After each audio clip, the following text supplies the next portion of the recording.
veces hablamos de hogares, pero concretamente de los seguros. 3 millones de siniestros por goteras es lo que tuvieron que atender las compañías aseguradoras en el año 2022. Los daños por agua siguen encabezando este año el ranking de partes al seguro y suponen el mayor desembolso para las compañías. Es probablemente una de las coberturas más conocidas del seguro del hogar, pero dentro de los 5.000 millones al año que las aseguradoras pagan por daños en inmuebles asegurados, hay muchas otras cuestiones que quizá, pues que desconocemos y de las que nos podemos beneficiar. Vamos a saludar ya a mi compañera Blanca, que está con nosotros, que viene con todo un experto. Hola Vanessa, buenas tardes. Sí, el seguro del hogar, ese gran desconocido que hoy queremos conocer un poquito más. Y esa pregunta, ¿me lo cubre el seguro cuando tenemos algún problema en casa? Para solucionar todas las dudas que nos surjan, hemos invitado a Miguel de las Morenas. Él es presidente del Colegio de Mediadores de Seguros de Zaragoza. Muy buenas tardes. Buenas tardes. Es un seguro muy popular, muchos tenemos seguro del hogar contratado y quizá por eso también se presta mucho a tener dudas al respecto, ¿no? Así es. Es un seguro que en este momento, concretamente en Aragón, lo tienen contratado más del 80% o el 81% exactamente en nuestra comunidad, aunque por provincias la cosa varía, desde el 89% de Zaragoza, al 82% en Huesca y el 60% en Teruel. Por lo tanto, es un seguro que tiene en este momento una expansión muy importante en Aragón. Vamos a repasar cuáles son los siniestros que más partes dan al seguro, los siniestros del hogar más frecuentes. Y fíjate que encabeza con mucha diferencia esta lista los daños por agua, cerca de un 40%, un 36,5%, rotura de cristales, un 13,9%, casi un 14%, servicios de asistencia y entraría cerrajería, fontanería, casi un 14% también, un 13,2%, daños eléctricos, supera el 9%, fenómenos atmosféricos, daños por robo, que puede parecernos que es algo muy habitual, pues se sitúa cerca del 4%, y otros que son esas coberturas diferentes, esas coberturas más desconocidas que íbamos a conocer, se acerca al 17%. Miguel, este es un ranking que te resulta familiar, suelen ser los típicos y son los que entran por defecto en la cobertura. Sí, estos son las coberturas típicas de una póliza de hogar. Lógicamente luego veremos en el apartado otros, que es donde vamos a ver una serie de novedades, digamos que son las coberturas de moda en este momento, pero perfectamente los daños por agua es el rey, concretamente en el seguro se le conoce como el rey del siniestro, los daños por agua. Miguel, muchas veces nos podemos encontrar en la situación que tenemos afortunadamente una segunda vivienda, ¿no? Cuanto menos algunos aragoneses en su pueblo. Y hay veces que dices, tengo ya el seguro del hogar en la residencia en la que vivo habitualmente y te planteas, ¿tengo un seguro del hogar en mi segunda residencia? ¿Es obligatorio tener un seguro del hogar? No, un seguro del hogar no es obligatorio, salvo hay una excepción que sí que es obligatoria, que es cuando hay una hipoteca, que el prestamista puede exigir la contratación de un seguro de hogar. Pero el seguro de hogar es un seguro totalmente voluntario. Es voluntario, pero a pesar de ello, como bien nos contaba Miguel al principio, el 80% de los hogares españoles tienen contratado ese seguro. ¿Podríamos decir que hay cultura de asegurarse en España y en Aragón? Ahí tenemos esa cifra. Bueno, cada vez más. Este es un seguro que se está haciendo muy popular entre la población española. Tengo que decir que, por ejemplo, Madrid, Barcelona, San Sebastián son ciudades que están rozando ya el 100% de cobertura en sus hogares, que ya tienen contratado prácticamente estas ciudades el 100% los seguros de hogar. En Aragón todavía nos queda un camino por recorrer, pero evidentemente este es el seguro, después del seguro del automóvil, el seguro de salud, diría yo, el seguro más popular. Y fíjate, porque vamos a conocer dos conceptos que son importantes si queremos hablar de seguro del hogar, si queremos entender en detalle a qué nos estamos refiriendo. Continente y contenido. Miguel, esto es muy importante a la hora de contratar nuestra póliza. Esto es fundamental a la hora de hacer una valoración de entrada, porque de tener bien valorado el continente y el contenido se obtendrá luego un resultado positivo en el caso de siniestro. Si esto de entrada lo tenemos mal valorado, el problema fundamental va a ser que la cobertura de la póliza no va a entrar en vigor. Por lo tanto, primera gran advertencia es hacer una valoración correcta tanto de continente como de contenido. Y eso además va a ser muy importante y ahora se lo vamos a contar si vivimos de alquiler. Esta diferencia es crucial en el caso de estar en una vivienda alquilada. Pero eso va a ser después de escuchar en la calle si los aragoneses conocen bien su seguro del hogar y en qué ocasiones han tenido que recurrir a él. Sé que me cubre cualquier tipo de incidencia que pueda tener en casa, pues sí que ellos me lo solucionan y me ponen en contacto con todas las aseguradoras necesarias, etcétera, y con los gremios oportunos. Una mampara de baño se me rompió y me quemaron. La cocina se inundó y cambiaron el suelo. Que tuvimos goteras en casa y entonces vinieron a arreglarlo y no tuvimos ningún problema, fueron rápidos y bien, todo perfecto. También nos ha venido hermanita a esa casa, sobre todo en invierno cuando se estropea alguna calefacción, algún radiador. Que te dicen que cubre lo del agua, pero solo cubre si echas agua al de abajo. Pero si tú tienes una avería, te dicen que eso no entra dentro del seguro. Por ejemplo, se me rompió un latiguillo del grifo de la cocina y vienen y miran y dicen que el latiguillo, como va de ahí al grifo, pertenece al grifo. Si fuera el otro que va a la tubería, pues cogería el seguro. Bueno, el latiguillo del grifo que le estaba dando problemas a este señor no estaba del todo contento con su seguro del hogar. Miguel, es importante hacer pedagogía y explicar bien qué es lo que entra, qué es lo que cubre una de esas coberturas en concreto y qué es lo que no. Hay que explicar bien las coberturas de las pólizas de hogar como cualquier otra póliza, ¿no? En definitiva son contratos de seguros y el público en general no está acostumbrado a leerse 50, 60 hojas de un contrato de este tipo y es dificilísimo el poder entender en condiciones una póliza de hogar. Lo que le ocurre a este señor es una cosa también muy habitual. Debemos de distinguir, en primer lugar, qué es una cobertura de seguro y qué es el mantenimiento de nuestra vivienda. Si no tenemos bien mantenida nuestra vivienda, lógicamente nos vamos a encontrar con el problema que ha tenido este señor. Por lo tanto, ¿qué es lo que sí cubre y qué es lo que no cubre? El latiguillo no lo cubre, pero si por ese latiguillo en mal estado sufre unos daños, eso sí que me lo va a cubrir el seguro. Sin conocer a fondo qué es lo que le ha podido ocurrir a este señor, pero ya digo que es una cosa que es muy común. Si ese latiguillo ha tenido una falta de mantenimiento por antigüedad, no estoy diciendo que tenga una falta de mantenimiento simplemente, sino que ya es antiguo, el propio latiguillo, el que ha causado el daño, no tendrá cobertura, pero la inundación que puede producir ese latiguillo sin ningún problema lo va a tener cubierto en cualquier póliza de hogar. Hemos visto antes, como nos explicabais, Blanca, la diferencia entre el continente y el contenido, y también nos lanzaba Blanca vivienda de alquiler. ¿Qué ocurre en esta situación? ¿Cómo nos encontramos? ¿Es recomendable hacer o no al inquilino? Es obligatorio. Obligatorio. Es obligatorio moralmente porque, y además, es obligatorio que sea el propio inquilino quien contrate esa póliza. Primero, porque el dueño le gustará recibir o que el inquilino le devuelva su vivienda en el mismo estado en que se la encontró. Y si tenemos un siniestro importante, quien tiene que responder de ello es el inquilino. Pero además, si el inquilino causa un daño a un tercero, que es lo más habitual, lo que puede ocurrir, no solamente dentro de la vivienda, sino también en la calle, el dueño de la vivienda no es culpable de lo que haga el inquilino. Por lo tanto, como primer consejo en cuanto a las pólizas de alquiler, es que sea el propio inquilino quien contrate esa póliza. Que el propietario de la vivienda obligue, de alguna manera, por contrato, a la contratación de una póliza de alquiler. Vamos a poner, si te parece, un ejemplo, porque ¿qué sucedería si yo, como inquilina de una vivienda, ocasiono un incendio en mi cocina, ¿no? Estoy cocinando, se provoca un incendio. En esa situación, ¿a qué me puedo exponer si no tengo ese seguro que tú recomendabas? El siniestro típico de las viviendas de alquiler, el incendio en la cocina, que la compañía aseguradora de la cual es tomador el dueño de la vivienda se va a hacer cargo de los daños. Pero a continuación le va a reclamar el importe de los daños al inquilino. Claro, enseguida analizamos, vamos a ir a ver un vídeo, pero nos queda una pregunta pendiente también en el caso de los estudiantes. Claro, ahí entramos en una vivienda de alquiler donde hay 4 personas. No sé si rápidamente nos puedes decir, o 3 personas, cómo se puede solucionar eso. Pues por contrato de alquiler el dueño tendrá que exigir a alguno de ellos la contratación de una póliza de vivienda.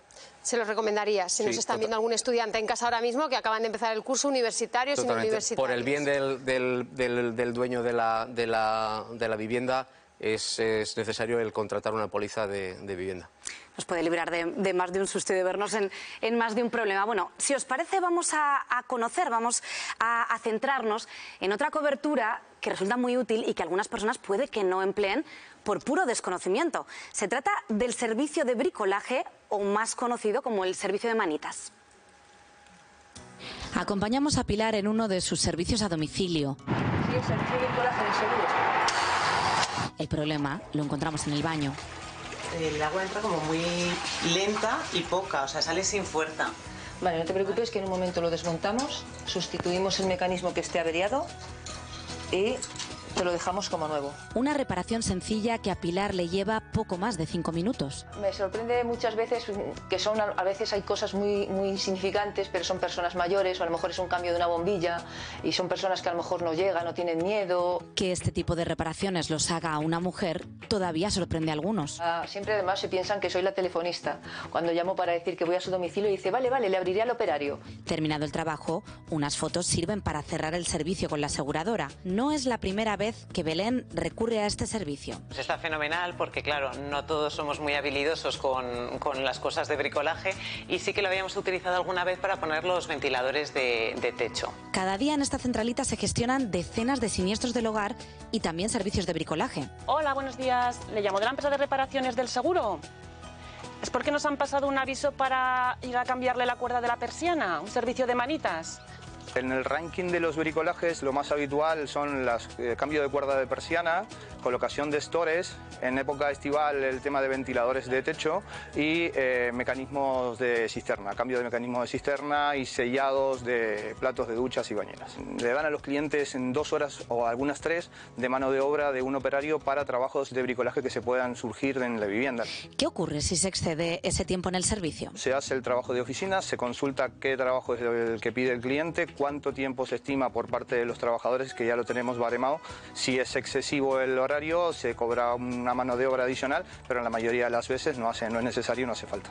Así que ya saben, por sencilla que sea la tarea, mejor contar con un profesional. Se lo cubre el seguro. Y que no es un servicio que utilicen exclusivamente las personas mayores, como podrían pensar. Cualquiera que no quiera meterse en un lío doméstico tiene que hacer uso de esta cláusula. Miguel, me queda una duda respecto al servicio de bricolaje. ¿Tengo que contratarlo específicamente?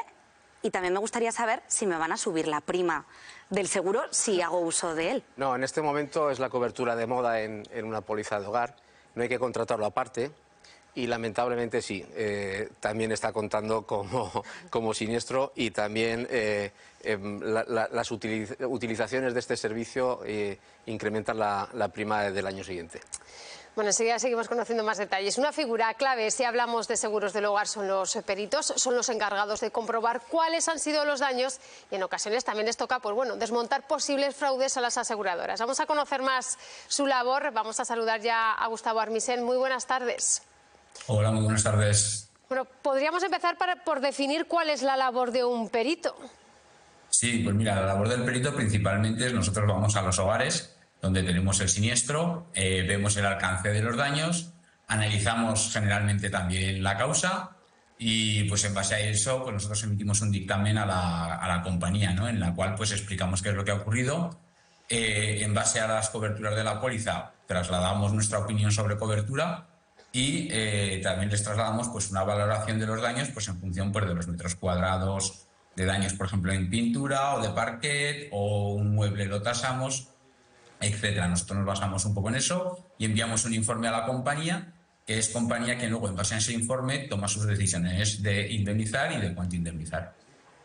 Hemos visto al principio, Gustavo, esa diferencia entre contenido y continente, esas propiedades que tenemos dentro de casa y que tenemos aseguradas, pero en el caso de suceder un siniestro, una inundación o un incendio, en el caso un robo, también podría ser.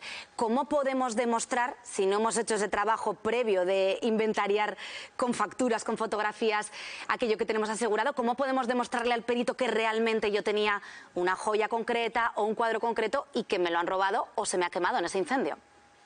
Sí, correcto. Bueno, si no hemos hecho ese trabajo previo, que es muy interesante, y además hoy en día todo el mundo tiene móviles, podemos sacar fotos, podemos hacer muchas cosas para poder tener esa documentación prevista en caso de ocurrencia de un siniestro. La opción alternativa es pues presentar fotografías. Por ejemplo, no es que yo llevaba este collar en la boda de no sé qué, pues busco la fotografía, se la enseño al perito y el perito lo ve. O, por ejemplo, lógicamente tengo unas joyas, esas joyas generalmente a veces van en unos estuches.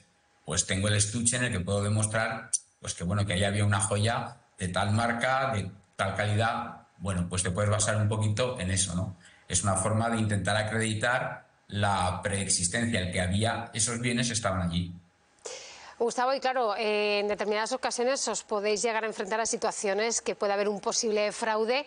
¿Qué cosas os pueden llegar a hacer sospechar que os están mintiendo en algún tipo de cobertura?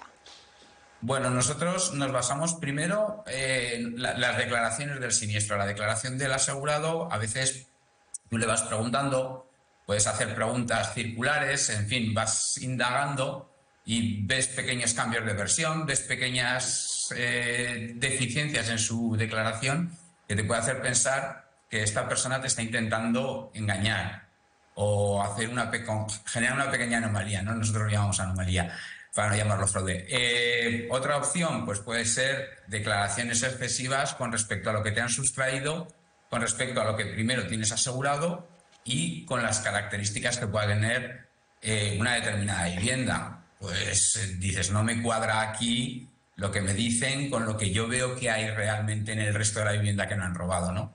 ¿Y te ha pasado alguna vez, Gustavo? A veces. ¿Te has encontrado con alguna de esas anomalías a las que tú llamas anomalías? Nosotros podríamos llamar fraude, ¿no? Sí, fraude es una palabra que suena un poco dura. A mí no me gusta porque parece que estás diciendo que esa persona está cometiendo un delito, ¿no? Y eso ya es, para mí son palabras mayores, pero bueno, sí, serían fraudes. ¿Pero te ha ocurrido? Sí que me ha ocurrido. Nos hemos encontrado en circunstancias porque una determinada persona pues intentaba hacer creer, pues bueno, que le habían entrado a robar, que tenía muchas joyas, que las joyas no tenía cómo confirmar que esas joyas estaban ahí. Decía que se la habían regalado la gente porque era una curandera que se dedicaba, y bueno, pues eso fue muy sospechoso, ¿no? Entonces ya eso nos puso un poquito de alerta. Bueno, pues muchísimas gracias por atendernos, Gustavo. Hay que decir y que insistís que los peritos sois independientes y que, bueno, pues que trabajáis de forma independiente. Nunca, mejor dicho, esta reiteración. Gracias por hacernos un hueco. Muchísimas gracias a vosotros. Buenas tardes. Bueno, ya estábamos escuchando y una de las dudas que también nos surgía aquí nos decía, bueno, pues hay que estar a tanto, escuchar lo que dicen, qué es lo que está registrado. Si miramos a las joyas, muchas veces es verdad que puedes incluir más o incluir menos. En función de lo que incluyas, lo que acabas pagando la prima, bueno, pues se puede reducir.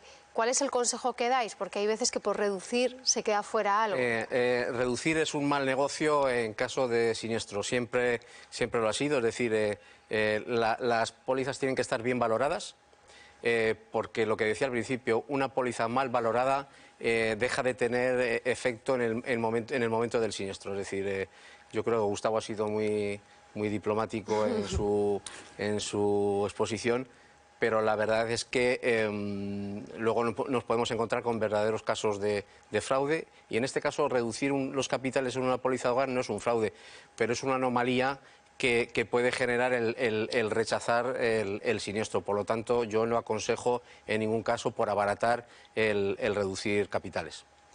Miguel, muchísimas gracias por venir hasta aquí, por sacarnos de dudas. Hemos descubierto muchas cosas, Blanca, ¿qué pensábamos? Esa letrita pequeña que ahora cuando lleguemos a casa hay que revisar el seguro del hogar, pues para poder aprovechar todo su potencial.